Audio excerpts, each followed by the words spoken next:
30 kilometre प्रति घंटे की चाल से चल रही ट्रेन पी समान दिशा में समांतर। दुर्गा जी अब देखिए, अब ऐसे सवाल मुश्किल पूछे गए पेपर में। यहाँ पे देखना क्या लफड़ा है, यहाँ पे ये वाली ट्रेन तो 296 मीटर लंबी है या नहीं, लेकिन दूसरी वाली इस बार ज्यादा नहीं है, 196 यानी 100 कम है उल्टी। तो देखिए अब मैं कैसे करूंगा, मैंने आपको तो बता दिया, लेकिन मैं इस सवाल को कैसे निपटाऊंगा समझिए, मुश्किल है सवाल। कैसे, देखो मैं क्या करूंगा, पहले स्पीड का रेशियो लिखूंगा, यही काम करूंगा, यही तो सिखाया था। इसको मैं क्या लिख दूंगा, 296 माइनस 100, यही करूंगा ना दुर्गा जी। जितना टाइम 296 में लगेगा 100 का और घटा दूंगा। तो आप बताइए स्पीड का रेशियो कितना है, 30 और 21, 30 में से 21 गए 9, बताते रहिए। दोबारा वाले में स्पीड का रेशियो क्या है, जब सेम डायरेक्शन से आ रही है, विपरीत से आ रही है, 30 और 96 126। आपने कहा जी रेशियो है 1:14, तो मैंने कहा टाइम का रेशियो कितना होगा। आप ये तरीके अपने उन दोस्तों को जाके दिखाना जो पढ़ने में अच्छे हैं, वो आपको बताएंगे कि सच में ये तरीके कितने कमाल के हैं, आपने नहीं पढ़े थे, आप जाके दिखाना। 14:1, अगली क्लास में इससे भी जबरदस्त मेथड आप देखेंगे, 14:1।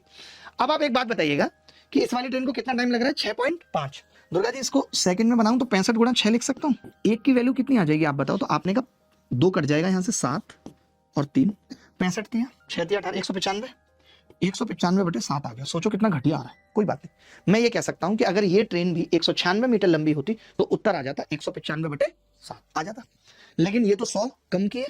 तो 100 कम की है, तो ये टाइम निकालने के लिए मुझे क्या करना पड़ेगा, तो आप बोलेंगे 100 को आपको भाग करना पड़ेगा। स्पीड कितनी है, 126 थी, 126 का 5/18 कर सकते हैं, 126 किलोमीटर प्रति घंटा है, इसको 5/18 कर सकते हैं, 35 मीटर पर सेकंड।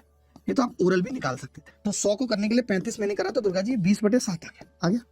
अभी हम क्या करते थे, टाइम जोड़ते थे या नहीं, लेकिन अब तो माइनस करना है, कम चलना है, तो इसमें से इस टाइम को माइनस करेंगे तो 175/7 कितना होगा, 25 सेकंड। ये उत्तर है। आप देख सकते हैं इस सवाल का सॉल्यूशन आप सबकी आंखों के सामने है, ये रहा।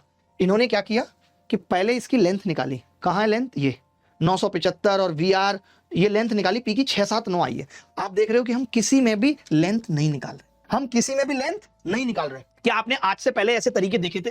सर पे हाथ रख के बताइए। सर ट्रेन की लेंथ पूछे, बेवकूफ है, ट्रेन की लेंथ क्यों पूछेगा, दे रखी है लेंथ। इतने बड़े सवाल में ट्रेन की लेंथ पूछेगा तो ट्रेन की लेंथ तो पहली लाइन से ही निकल जाएगी, दूसरी लाइन की जरूरत है। कुछ भी बात करें, ट्रेन की लेंथ पूछे तो इस सवाल में ट्रेन की लेंथ पूछेगा तो वो पहली लाइन से ही निकल जाएगी, जरूरत ही नहीं है दूसरी लाइन देने की। तो बेवकूफ थोड़ी सवाल बनाने वाला जो आपसे लेंथ पूछेगा। एक और सवाल है ऐसा, ताकि फिर कोई भी सवाल आगे आएगा तो आप कर पाए। एक और सवाल है ऐसा, थोड़ी कैलकुलेशन मुश्किल है, मैंने ये नहीं सोचा कि मैं मुश्किल वाला नहीं लेके जाऊंगा, आसान वाला लेके जाऊंगा। मुझे जितने भी मुश्किल सवाल मिले मैं सब लेके आया, और पढ़ाने का ये सही तरीका भी है। ये सवाल का उत्तर आप बताएंगे, ये सवाल का उत्तर आप बताएंगे दोस्त।